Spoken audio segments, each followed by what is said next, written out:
গভীর রাতে চারপাশ নিস্তব্ধ। শুধু মাঝে মাঝে শোনা যাচ্ছে একটা পুরনো ঘড়ির টেক টেক শব্দ। আজকের গল্পটা একটু ভিন্ন, একটু ভয়ঙ্কর। এই গল্প শুনে আপনার হয়তো ঘুম আসবে না আজ রাতে। তাই বলছি, আলো নিভিয়ে নয়, বরং আলো জ্বালিয়ে রাখুন। আর যদি একা হন, তাহলে আপনি সাহসী কিনা সেটাই বোঝা যাবে। গল্পের নাম দ্বিতীয় দরজাটা। সুদীপ্ত একজন তরুণ লেখক। কিছুদিন হল সে শহর ছেড়ে গ্রামের দিকে একটা পুরনো বাড়ি ভাড়া নিয়ে এসেছে লেখালেখির জন্য একান্ত নিরিবিলি পরিবেশ খুঁজে। বাড়িটা বেশ পুরনো, ১৯৩০ সালের তৈরি।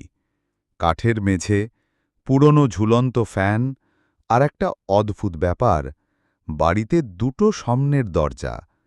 একটা মূল দরজা, অন্যটা পাশে একটু গোপন জায়গায়। কিন্তু সেই দ্বিতীয় দরজাটা বন্ধই থাকে সব সময়। বাড়ির মালিক বলেছিলেন, ওটা খুলবেন না, পুরনো দরজা, তালা দেওয়া আছে অনেক বছর।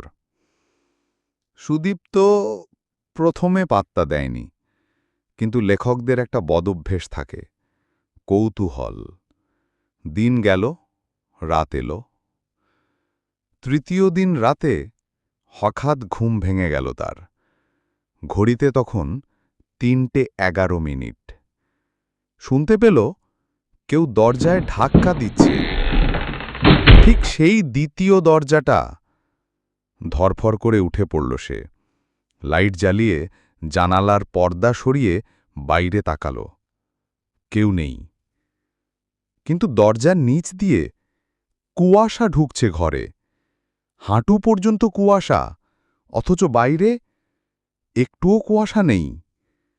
সুদীপ্ত ভয় পেলেও নিজেকে বোঝাল, সম্ভবত ঘুমের ঘোরে ভ্রম। পরের দিন স্থানীয় এক দোকানে গিয়ে জিজ্ঞেস করল, এই বাড়িটা নিয়ে কি কিছু জানেন? দোকানদার চুপ। তারপর বলল, ওই দ্বিতীয় দরজাটা খুলবেন না। ওটা এক পরিবারকে নিয়েছিল এক রাতে, ১৯৭৮ সালের মার্চে। মা, বাবা আর ২ শিশু। রাত ৩টে তাদের চিৎকার শুনে পাশের বাড়ির লোক আসে, কিন্তু কেউ ছিল না। শুধু দরজাটা খোলা ছিল, আর মেঝেতে কুয়াশার মতো সাদা কিছু। সেদিন রাতে সুদীপ্ত ঠিক করল সে লিখবে সেই পরিবার নিয়ে। কিন্তু ঠিক ৩:১১ আবার সেই শব্দ, ধাক্কা ধাক্কা ধাক্কা। সে এবার সাহস করে এগিয়ে গেল, চোখে চোখ রাখল সেই দরজার সঙ্গে। তারপর খুলে দিল তালা। দরজা খুলতেই কেউ একজন দাঁড়িয়ে। মুখ দেখা যাচ্ছে না, তবে মুখের গড়নে হুবহু সুদীপ্তের মতো। আর তার পিছনে দাঁড়িয়ে আরও ৩ জন, একটা ছোট মেয়ে, একটা ছেলে আর এক মহিলা। তারা শুধু বলল, তুমি দেরি করে ফেলেছ, আমরা তো তোমাকেই খুঁজছিলাম। সকাল হল।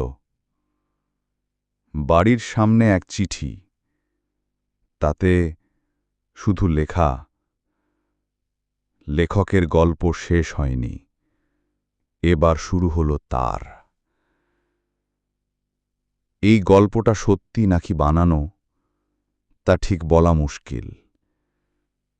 কিন্তু আপনার যদি কোনোদিন একটা বাড়িতে গিয়ে দেখেন দুটো দরজা, তার একটায় তালা ঝুলছে বহু বছর ধরে, তাহলে একটু ভাববেন আপনাকে ডাকা হচ্ছে কিনা।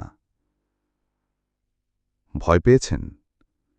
তাহলে আলো নিভাবেন না আজ রাতে, কারণ দরজার ওপাশে কেউ অপেক্ষা করছে আপনার জন্য।